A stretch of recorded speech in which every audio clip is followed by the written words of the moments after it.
Hey everyone, and welcome back for another deep dive. Today we're going deep on something I know a lot of you are really interested in, how our childhoods, those early experiences, really impact us as adults. Definitely a hot topic. It really is. Yeah.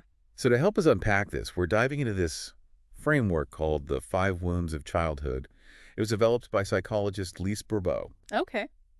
And it basically says that a lot of the emotional struggles we have as adults, maybe even some of the patterns we see in our lives, they might actually stem from specific types of experiences we had when we were younger. Interesting. And I don't know about you, but I'm always up for an aha Hmm. moment. Yeah, I You know. know, those times when something just clicks. You're like, oh, that's why I do that, or that's why I feel this way. I'm all about those aha moments. Yeah, right. They can be game changers. So ready to maybe uncover some of those aha moments today as we explore these five wounds. Absolutely. Let's do it. Okay, so instead of just saying, like, my childhood was rough, which doesn't really give us much to work with. Right. It's pretty vague. Exactly. This framework gives us five distinct wounds to think about Oh, so we can get more specific. I like it. Yeah, and maybe, just maybe, start to understand why we react the way we do in certain situations or why certain things trigger us. Makes sense. So should we dive into these five wounds? Let's do it. Okay, wound number one, and this one feels pretty universal, don't you think? Rejection. Yeah, rejection is a big one. It really is. For sure. Like, I feel like everyone's experienced some degree of rejection in their life, right? Whether it's from friends, family, romantic relationships. It's just one of those things. It's a part of life. It is, unfortunately. Yeah. So when we're talking about rejection as a childhood wound, Okay. what exactly do we mean? Like, how does that wound actually form in childhood? Well, it happens when a child feels unwanted or unloved. Which, ouch, that's a tough one. It is, and it can stem from different things, like a parent who's constantly critical. That constant criticism can be brutal. It can really chip away at a child's sense of self-worth. For sure. Or even if it's not outright criticism, maybe it's just a lack of emotional warmth from the parent. Yes, that feeling of not being fully seen or accepted for who they are. It's like, even my parents don't fully love me for me. Yeah. Like, what does that say about me? You know, it makes you wonder how that impacts our relationships later on, how we view ourselves, how we let people in, all of that. Absolutely, because even if logically, as adults, we understand our worth and we have people in our lives who love and appreciate us, that underlying feeling of not being good enough, that can linger. It can really stick with us. It's like a subconscious belief that we carry around, Exactly, and it can manifest in different ways, like low self-esteem. which can impact so many areas of life. It really can. Or constantly needing validation from others. Yes, always seeking that external approval to fill the void. Or even pushing people away, having difficulty accepting love. Because deep down, there's this fear that they'll eventually leave, that they'll see them for who they really are and decide they're not worthy. It's like a self-fulfilling prophecy in a way. It can be. Wow. Okay, so just recognizing that pattern in ourselves, if we struggle with those things like seeking validation or pushing people away, that could be a game changer, right? It could be huge. Because it gives you a starting point. Instead of just feeling lost and confused, Yeah. you can start to understand, okay, this pattern might stem from this wound of rejection that I experienced earlier in life. Exactly. Awareness is always the first step. It really is. Okay, ready for wound number two. Bring it on. What's next? All right, this one is abandonment. Okay. And I feel like this one isn't always as straightforward as it sounds. You're right. It can be a bit more nuanced. Yeah, so it's not just about literally being left behind as a kid, right? Right. Although that can certainly cause this wound too, it's often more about the feeling of being emotionally neglected or unsupported. So even if a parent is physically present, like they're there in the house, Mhm. a child can still feel abandoned if that parent is emotionally unavailable. Exactly. Why? That's a really important distinction.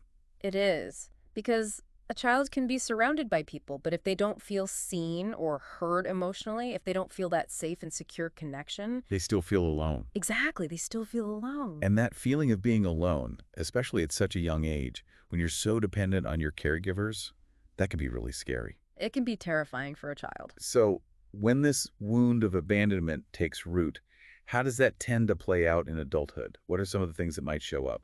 Well, it often leads to this deep-seated fear of being alone. Which, I mean, that makes sense, right? If you've experienced that early on, that fear of being alone can really stick with you then. Absolutely. And it can show up in relationships where someone might cling to partners even if the relationship isn't healthy because that fear of abandonment is so strong. So they'd rather be in an unhealthy relationship than be alone. Because for them, being alone feels even scarier. That's heartbreaking. But I think a lot of people can relate to that fear of being alone, that need to constantly be around people. It's a very human response It is. to a very painful wound. It really is. Okay, so we've got rejection, we've got abandonment. Two big ones. And they're already giving us a lot to think about, wouldn't you say? Absolutely. Okay, you ready for wound number 3? Hit me with it. All right, this one is humiliation. Yeah.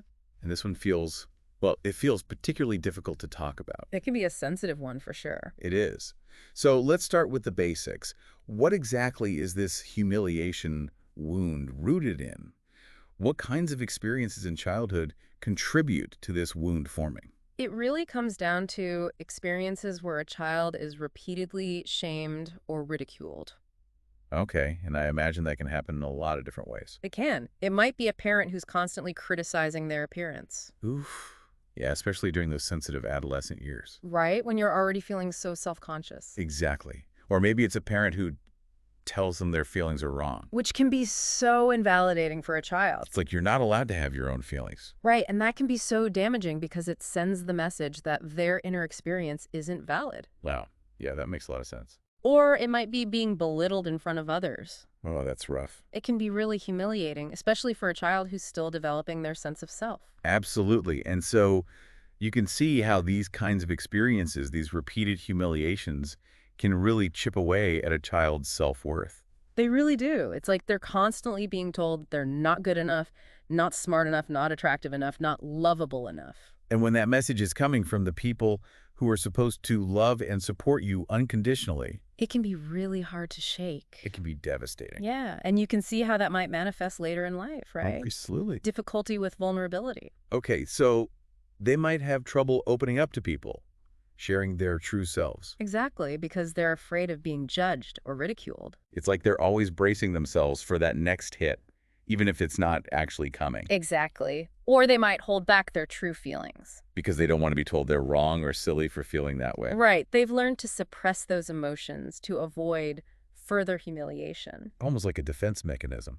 It is a way of protecting themselves from further pain. Wow. It really makes you wonder if that makes difficult to form genuine connections with others. It can, because if you're constantly worried about being judged or ridiculed, it's hard to let people in and allow yourself to be truly seen. It's like they're always on guard, always expecting the worst. Which can make it really hard to relax and be their authentic selves. And that makes it tough to form those deep, meaningful connections that we all crave. Exactly. Wow, this is heavy stuff. It is, but it's important stuff. It really is. Because once we understand these wounds, we can start to heal them. Exactly.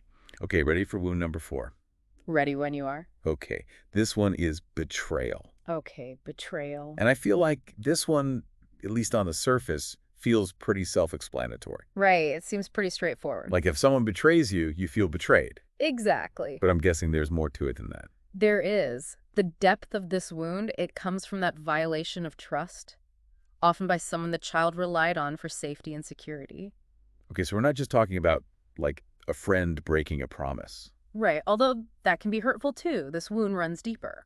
We're talking about a parent breaking a major promise, or a trusted adult betraying a confidence, Exactly. or even like a close friend turning on you, but especially at a young age when those bonds feel so absolute. Yes, when you're a child, those bonds with your caregivers and other trusted adults, we feel so essential to your survival. Like your whole world revolves around those relationships. Exactly. So when that trust is broken, it's not just disappointing, it's earth-shattering. It can be incredibly traumatic for a child. It makes you wonder how that impacts someone's ability to trust later in life. It has a huge impact. Like if you can't even trust your own parents, Right. The people who are supposed to love and protect you unconditionally. how are you supposed to trust anyone else? Exactly. It can make it incredibly challenging to trust others, even years or decades later. Wow. And it can manifest in different ways, like having trouble letting people in, struggling with intimacy. Okay, so we're talking potential commitment issues, pushing people away before they can hurt you, Yeah. building walls up, all of that.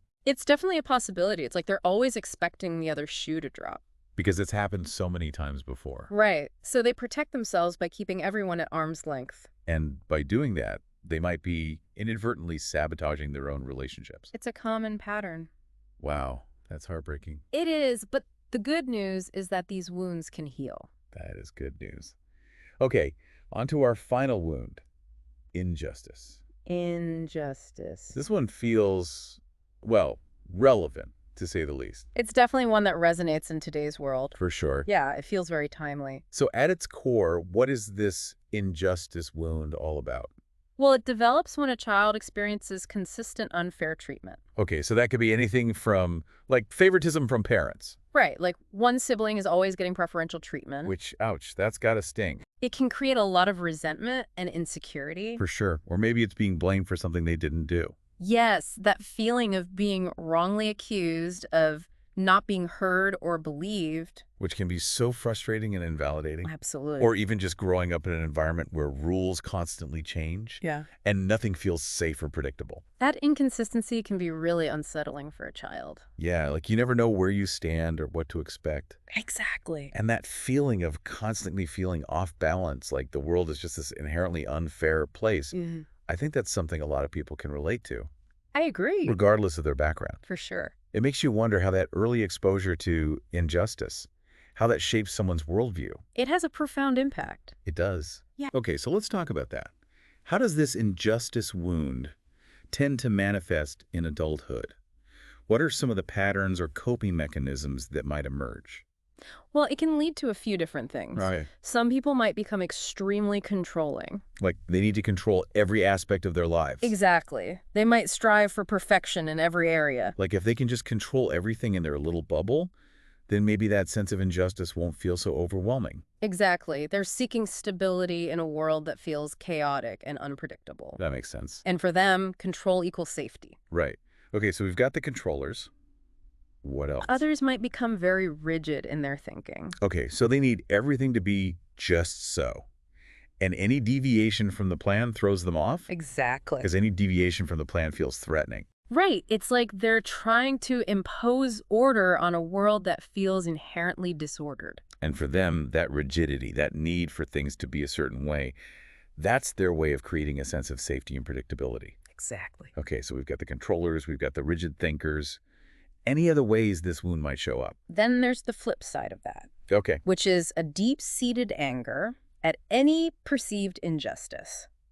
So they're quick to anger when they feel like they're being treated unfairly. Exactly. Which, I mean, that makes sense, right? If you've been conditioned to expect unfair treatment. Right. It's like they're always on high alert, waiting for the other shoe to drop. And that anger, how does that usually manifest? What does that look like? It can look like resentment. Okay, so they might hold on to grudges. Yes, they might have difficulty forgiving. Because forgiveness can feel like letting the other person off the hook. Exactly. Okay. Or it might manifest as lashing out at others. So they're quick to anger, quick to react, maybe even aggressive at times. It's possible. Wow. So we've got folks who need to control every detail, those who struggle to go with the flow, and then those who carry a lot of anger and resentment. That's a wide range. It is. It's really interesting to see how this one wound, this injustice wound, can manifest in so many different ways. It just goes to show how complex this whole thing is. It really does. We're not just talking about simple cause and effect relationships here, are we? Not at all. Like, it's not as simple as you experienced this specific thing in childhood, so now you're going to be this specific way as an adult. It's way more nuanced than that. It is. It's crucial to remember that these wounds and their manifestations are incredibly nuanced. They are. There's no one-size-fits-all explanation. Right.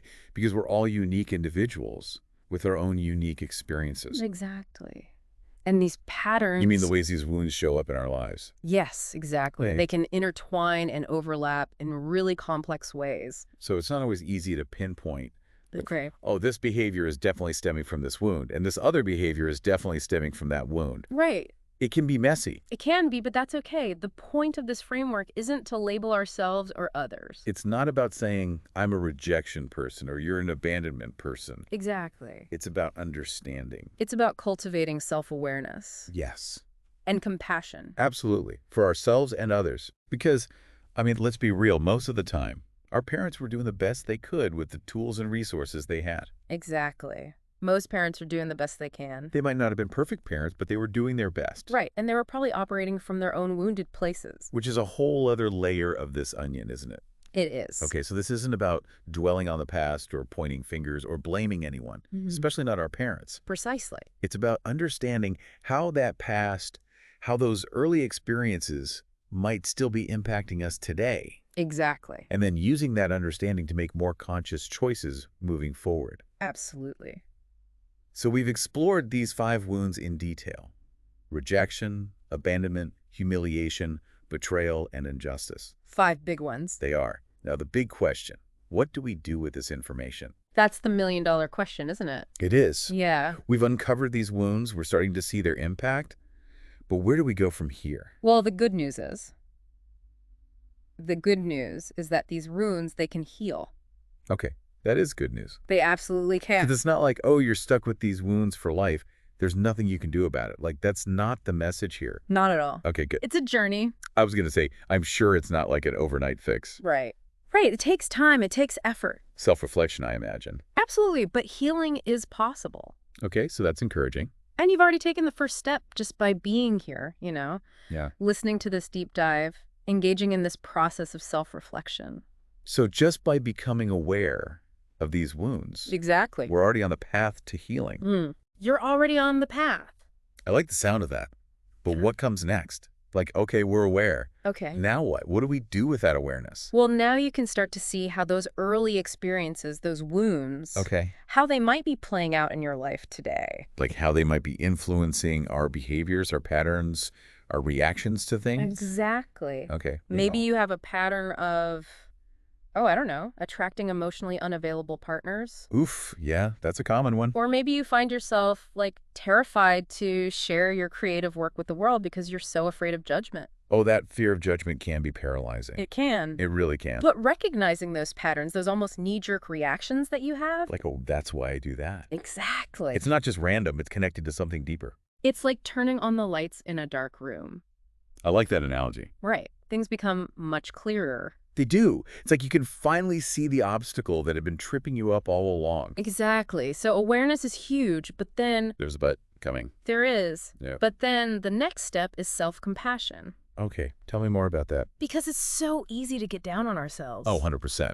Like, why am I like this? Why do we keep doing this to myself? Exactly. The self-criticism can really ramp up. It does. But it's so important to approach this process with kindness. To be gentle with ourselves. Yes, gentle with yourselves. Remember, most of the time, our parents, they were doing the best they could with the tools they had. That's true. They weren't given a parenting manual, were they? Right. They were probably just winging it, doing what their parents did, Which, as we're learning today, might not have been the healthiest approach. Right. Exactly. Okay, so it's not about blaming anyone. Yeah, blaming. It's about understanding. Exactly. Understanding how those early experiences might still be shaping our lives today. Yes. Okay, so we've got awareness, Awareness. self-compassion. Self-compassion. What else? What are some practical tools people can use to start healing these wounds? Because I imagine just being aware and feeling compassionate, that's probably not enough, right? We probably need to actually do something. You're right. It does take more than just awareness and compassion. Yeah. It takes action. Okay, so what kind of action are we talking about here? Well, for starters, journaling can be really powerful. Oh, journaling is a good one. It's like having a conversation with yourself on paper. I love that. And it's a safe space to really be honest with yourself, right? No judgment. Exactly. You can be completely vulnerable. Get all those thoughts and feelings out of your head. Yes, and onto the page. I'm a big fan of journaling. It helps me untangle my thoughts and see things more clearly. It can be really clarifying. What about therapy? I imagine that could be incredibly beneficial as well, right? Especially if these wounds run deep. Absolutely. Seeking professional guidance from a therapist. Because sometimes you need someone who's a little more objective, right? Someone who can offer a different perspective. Right, someone who's trained to help you navigate these complex emotions. And who can provide a safe and supportive space to really explore these wounds in depth without judgment. Exactly. Think of them as a guide on this journey of self-discovery and healing. Okay, so we've got journaling, therapy. Any other tips for our listeners who are ready to start doing the work? Surround yourself with supportive people. Okay, that's a good one. Because as we've learned today, those early relationships, they really do shape how we view ourselves and the world. They have a profound impact. They do. So surrounding ourselves with good people now, Yes, people who love and support us unconditionally, exactly. that can be incredibly healing. It can be so powerful. It's like rewriting those early narratives, Yeah. creating healthier patterns in our lives. You've got it. It's never too late to cultivate healthier, more fulfilling relationships. That's the good news. It is. It's never too late to break those unhealthy patterns. And start living a life that feels more aligned with who you truly are. I love that. This has been such an insightful deep dive, wouldn't you say? Perhaps Any final words of wisdom for our listeners before we wrap things up? just remember, you're not alone on this journey. That's so important to remember. These 5 wounds, they're incredibly common, and simply becoming aware of them, that is a huge step It is. towards healing and creating a more fulfilling life. Be patient with yourself, embrace the journey, and don't hesitate to reach out for support. Beautifully said. And for all of you listening, thank you for joining us on this deep dive into the 5 wounds of childhood. We hope this episode has provided you with some aha moments and some practical tools to start moving forward on your own healing journey. Remember, self-awareness and self-compassion are your greatest allies in this process. Until next time, be kind to yourselves and each other.